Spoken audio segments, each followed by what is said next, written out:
Spanning the globe, the nation, and the heartland to cover all things Rotary.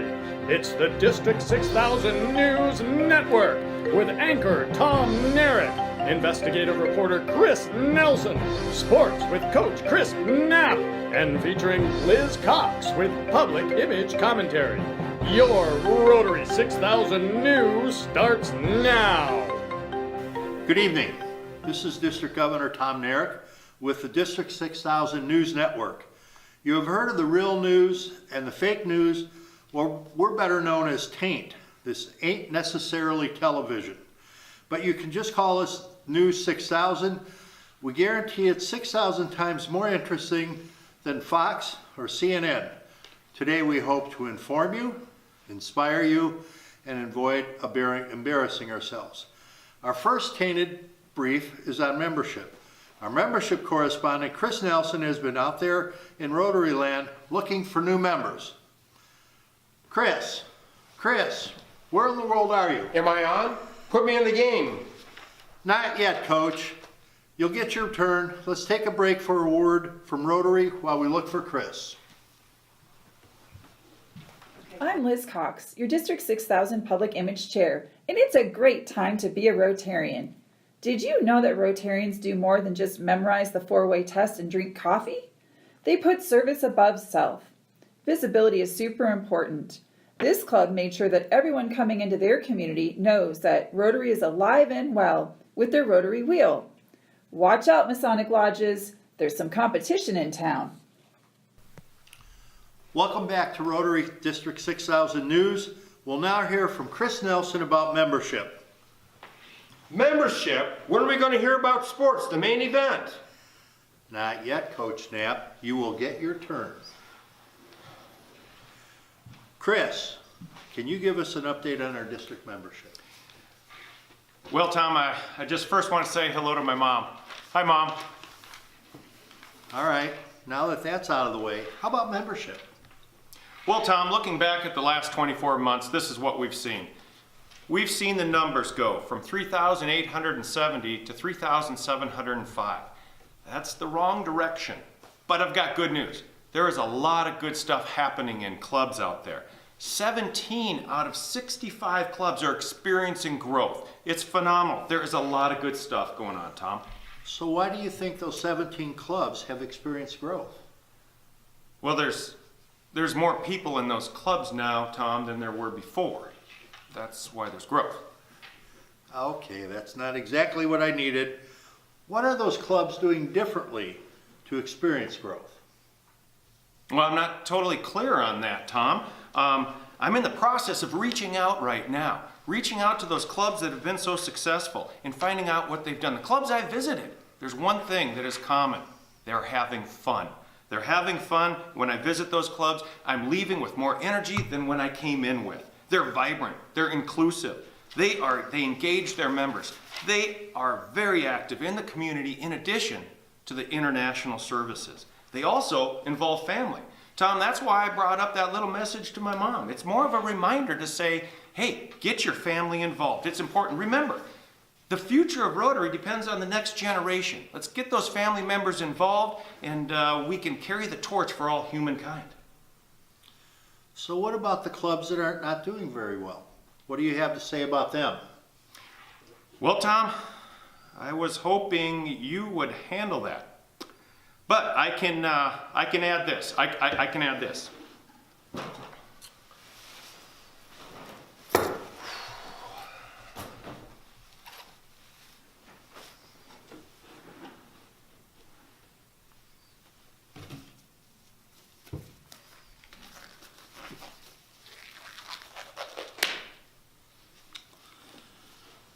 Oh, Chris, or is it Dr. Nelson now? Are we even on the same topic? Well, Tom, clearly this is for dramatic emphasis, but there is something that all clubs can do if they're interested in getting healthier, Tom. They can strengthen their club. They can do something called a club health check, and that is something so easy to do, and it's for all the members. They can help take a pulse on the health of your club. Chris, putting on those gloves scares me a little. If a club is interested in a checkup, What do they need to do and where do they need to go? Well, Tom, all they have to do is really Google Rotary Club Health Check. And the instructions are all right there. And it's for everyone in the club, not just some people. It's for everyone. And if you're going to run a great business today, you've got to engage your employees. The same is true about a great Rotary Club. You have to engage your Rotary Club members, and all of them, as many as you can. Engage them, listen to them, and consider change if it's needed. The great philosopher and poet, Jack Welch, once said, "Change before you have to." Chris, wasn't Jack Welch the CEO of General Electric? Philosopher, poet, CEO, I mean, what's the difference really here? The point is, we really need healthy clubs to grow and do great things in the world. For some of us, we might need to change the way our clubs look and the way our clubs feel. Clubs are given a lot of autonomy, and we need to take that autonomy and build the clubs in doing the right thing for our communities. Chris, the Rotary Club Health Check really is a pretty good idea and advice. I wasn't sure where we were going to go to get anything good out of this, but what's the next step? Well, Tom, I need to do a quick wardrobe change. I'll be right back. What are we doing now? Tom, I'm on the hunt for answers. I'm going to find out what those 17 clubs are doing to make them so successful. I need to get out there, and when I bag those answers, I'm going to bring them back to the district, and I'm going to share them with the other clubs. Tom, I'm going to do the best I can. Wish me luck. Good luck, Chris. We look forward to hearing back from you. With that, let's take a break for another word from Rotary 6000. Rotary is certainly known for more than signs on the edge of every town in America. Rotarians have helped immunize more than 2.5 billion children, that's billion with a B, against polio in 122 countries. For as little as 60 cents, a child can be protected against this crippling disease for life. Clubs are maximizing support for polio eradication by organizing fundraisers. There are lots of ideas at myrotary.org. This is Liz Cox, your District 6000 Public Image Chair. And we're back. Finally, it's time to hear from Coach Knapp. Coach Knapp, could you tell us what our game plan is for this game this year? Tom, we have a three-pronged approach. We have the short game, the intermediate game, and the long game. And here to tell you about the short game is Coach Herrick. Our short game is run on the zone approach. We pick up small gains, $25, $50, $100 at a time. And we combine those small gains, and they make up almost 80% of our ground game year after year. Coach Ron Heidemann will tell us about our intermediate approach. Coach? Thanks, Susan. Consistent giving, month after month, is our strategy to win. Every Rotarian, every year. E-R-E-Y. Every Rotarian, every year attacks the we win. Thanks, coaches.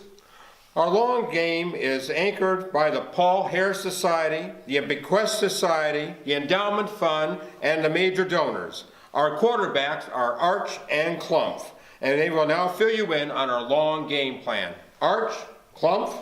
The purpose of the Paul Harris Society is to honor and recognize players who elect to contribute $1,000 or more each year to the annual fund, Polio Plus Fund, or approved global grants.